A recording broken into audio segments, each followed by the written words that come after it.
Hi there! In today's video, I'll show you how to use Google Maps offline. First, open the Google Maps app on your phone. Make sure you're connected to the internet for this initial setup. In the search bar, type the name of the city or area you want to download for offline use. Once the location appears, tap on the location's name or the address at the bottom of the screen to bring up more options. Scroll down and look for the option that says Download. Tap on it. You'll now see an adjustable map area. Use pinch to zoom to select the specified area you want to download. The larger the area, the more storage space will be required, so please take note. Once you've selected the area, tap Download. The app will start downloading the map for offline use.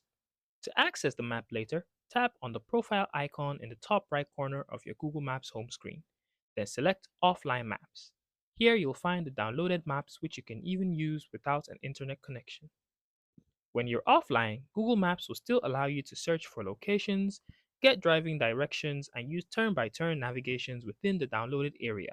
However, certain features such as live traffic updates and alternate routes won't be available. And this is how you use Google Maps offline. I hope this video helps. Have a great day.